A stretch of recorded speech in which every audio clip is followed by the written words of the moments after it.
Thank you very much.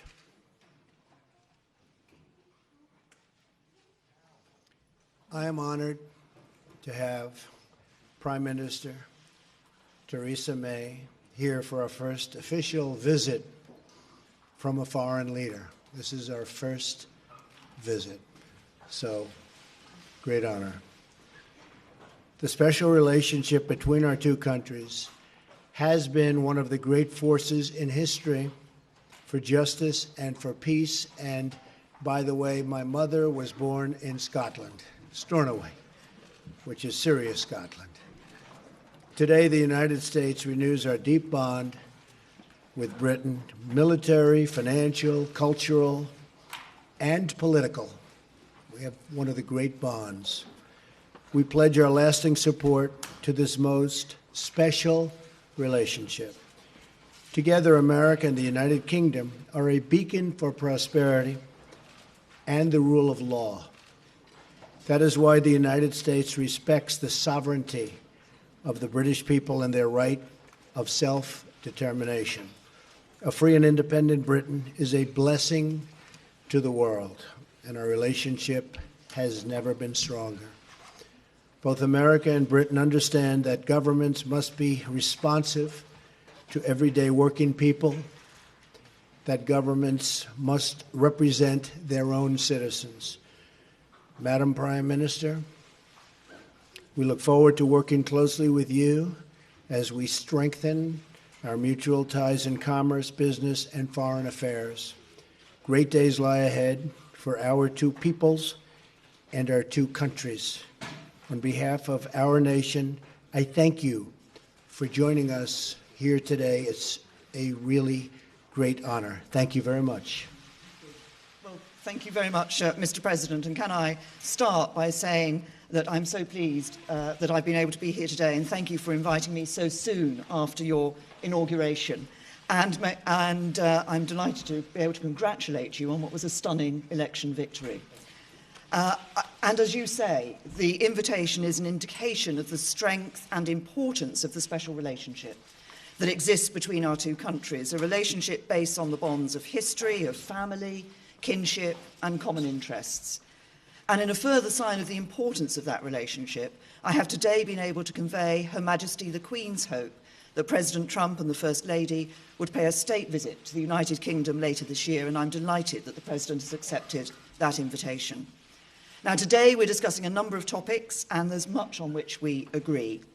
The President has mentioned foreign policy. We're discussing how we can work even more closely together in order to take on and defeat Daesh and the ideology of Islamist extremism wherever it's found. Our two nations are already leading efforts to face up to this challenge, and we're making progress with Daesh losing territory and fighters, but we need to redouble our efforts. And today we're discussing how we can do this by deepening intelligence and security cooperation, and critically by stepping up our efforts to counter Daesh in cyberspace. Because we know we will not eradicate this threat until we defeat the ideology that lies behind it. Our talks will be continuing later. I'm sure we'll discuss other topics, Syria and Russia. On defence and security cooperation, we're united in our recognition of NATO as the bulwark of our collective defence. And today, we've reaffirmed our unshakable commitment to this alliance. Mr. President, I think you confirmed that you're 100% behind NATO.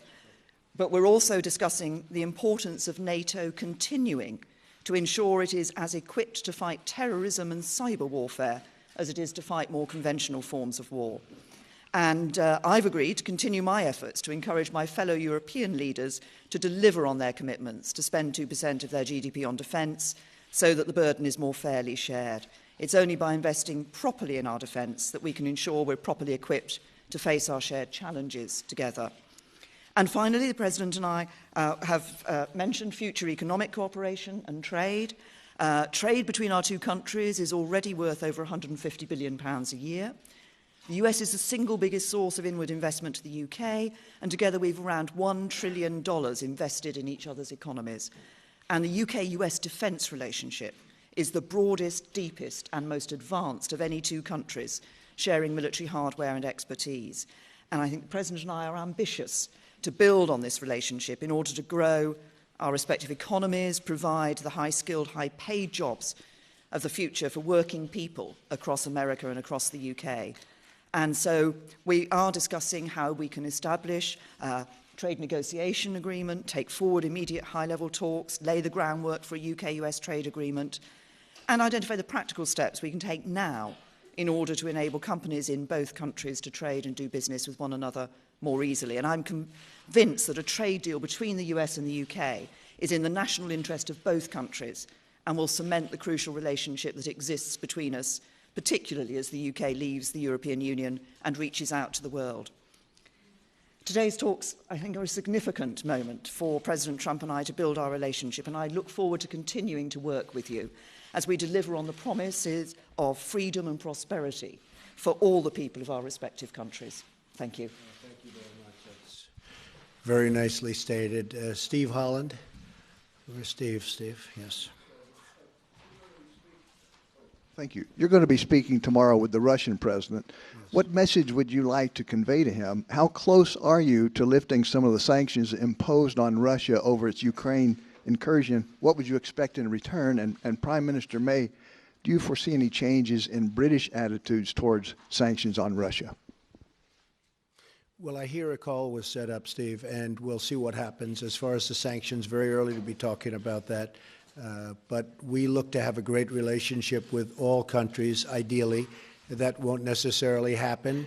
Unfortunately, probably won't happen with many countries. But if we can have, as we do with Prime Minister May and the relationship that we've all developed, and even in the short relationship that we've just developed just by being with each other, we're going to have lunch, and we've really had some very interesting talks and very productive talks. But if we can have a great relationship with Russia and with China and with all countries, I'm all for that. That would be a tremendous asset. No guarantees, but if we can, that would be a positive, not a negative. Okay? We have, as far as the UK is concerned, on sanctions for Russia in relation to their activities in the Ukraine, we have been very clear that we want to see the Minsk agreement fully implemented. We believe the sanctions should continue until we see that Minsk agreement fully implemented, and we've been continuing to argue that inside the European Union. Okay. Laura?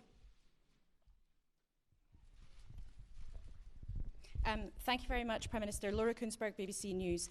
Prime Minister, you've talked about where you agree, but you have also said you would be frank where you disagree with the President. Can you tell us where in our talks you did disagree, and do you think that the President listened to what you had to say?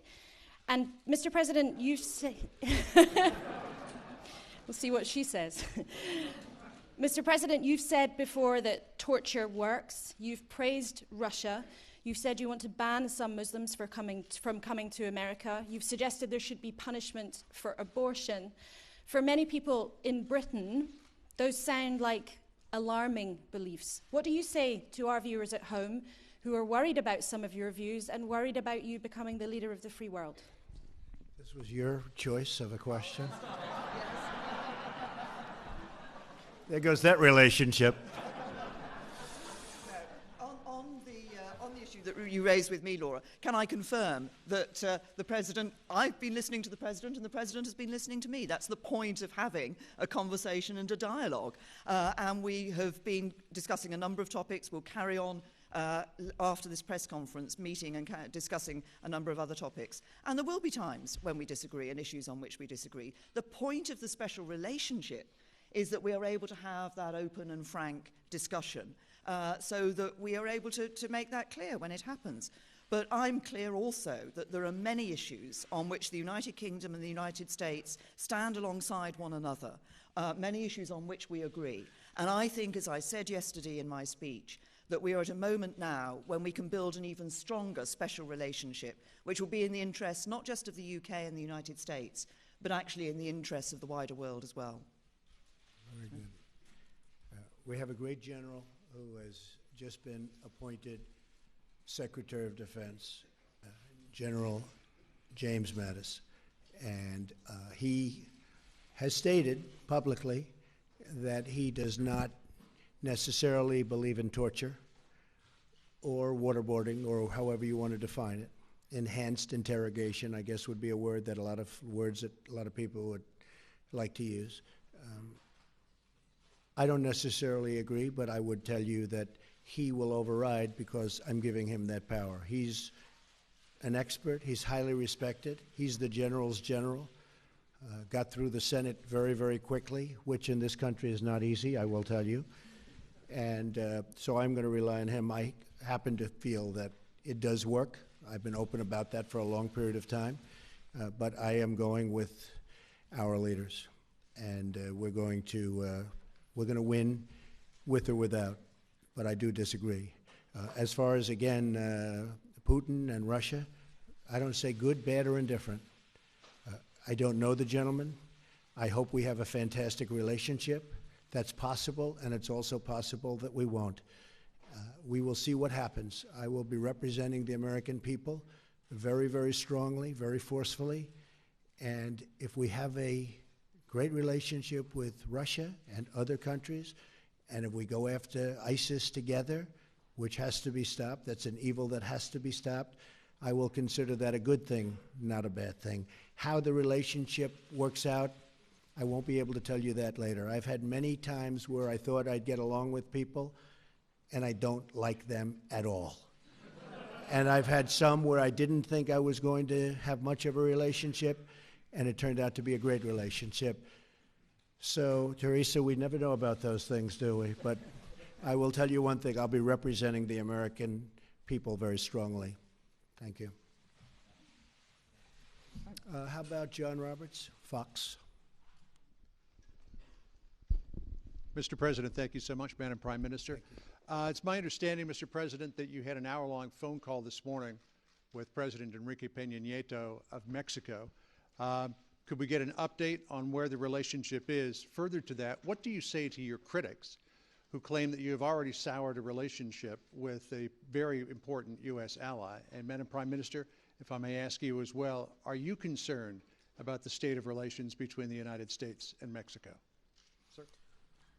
Well, I think the Prime Minister, first of all, has other things that she's much more worried about than Mexico and the United States relationship. But I will say that we had a very good call. I have been very strong on Mexico. I have great respect for Mexico. I love the Mexican people. I work with the Mexican people all the time. Great relationships. But as you know, Mexico, with the United States, has out-negotiated us and beat us to a pulp through our past leaders. They've made us look foolish. We have a trade deficit of $60 billion with Mexico. On top of that, the border is soft and weak. Drugs are pouring in. And I'm not going to let that happen. And General Kelly is going to do a fantastic job at Homeland Security. As you know, we swore him in yesterday. We have a really, I think, a very good relationship, the President and I. And we had a talk that lasted for about an hour this morning. And we are going to be working on a fair relationship and a new relationship. But the United States cannot continue to lose vast amounts of business, vast amounts of companies, and millions of people losing their jobs. That won't happen with me. We're no longer going to be the country that doesn't know what it's doing. And so we are going to renegotiate our trade deals, and we're going to renegotiate other aspects of our relationship with Mexico. And in the end, I think it'll be good for both countries. But it was a very, very friendly call. I think you'll hear that from the President, and I think you'll hear that from the people of Mexico that really represent him and represent him very well. And I look forward to, over the coming months, we'll be negotiating, and we'll see what happens. But I'm representing the people of the United States, and I'm going to represent them as somebody should represent them, not how they've been represented in the past, where we lose to every single country. As the President himself has said, the relationship of the United States with Mexico is a matter for the United States and Mexico. Tom. Mr. President, you said you'd help us with a Brexit trade deal. You said you'd help us with a Brexit trade deal. You said you'd stand by us with NATO. But how can the British Prime Minister believe you? Because you have been known in the past to change your position on things. And also, Mayor, it's a question to both of you. People are fascinated to know how you're going to get on with each other. You're so different. The hard-working daughter of a vicar, the brash TV extrovert. Have you found anything in common personally yet? Actually, I'm not as brash as you might think. and I can tell you that I think we're going to get along very well. You know, it's interesting because I am a people person. I think you are also, Theresa. And I can often tell how I get along with somebody very early, and I believe we're going to have a fantastic relationship. Brexit, and I really don't change my position very much. If you go back and you look, my position on trade has been solid for many, many years, since I was a very young person, talking about how we were getting ripped off by the rest of the world. And I never knew I'd be in this position where we can actually do something about it. But we will be talking to your folks about Brexit. Brexit was an example of what was to come. And I happened to be in Scotland at Turnberry cutting a ribbon when Brexit happened. And we had a vast amount of press there. And I said, Brexit, this was the day before, you probably remember, I said, Brexit is going to happen. And I was scorned in the press for making that prediction. I was scorned. And I said, I believe it's going to happen because people want to know who's coming into their country and they want to control their own trade and various other things. And lo and behold, the following day, it happened. And the odds weren't looking good for me when I made that statement because, as you know, everybody thought it was not going to happen. I think Brexit's going to be a wonderful thing for your country. I think when it irons out, you're going to have your own identity, and you're going to have the people that you want in your country, and you're going to be able to make free trade deals without having somebody watching you and what you're doing. And I had a very bad experience. I had something when I was in my other world. I have something in another country, and getting the approvals from Europe was very, very tough. Getting the approvals from the country was fast, easy, and efficient. Getting the approvals from the group, I call them the consortium, was very, very tough. But I thought Brexit, I think it'll go down, that it will end up being a fantastic thing for the United Kingdom. I think in the end, it will be a tremendous asset, not a tremendous liability. Okay? And just on the question you asked me, Tom, I mean, I think as the President himself has said, I think we have already struck up a good relationship. But you asked what we had in common. I think if you look at the approach that we're both taking, I think one of the things we have in common is that we want to put the interests of ordinary working people right up there, centre stage. Those people who, they're working all the hours, they're doing their best for their families, and sometimes they just feel the odds are stacked against them. And it's that interest in ensuring that what we do, that the economies, our economies and our governments actually work for ordinary working people, work for everyone in our countries. I think we both share that. Thank you very much. Thank you. Thank you very much, everybody.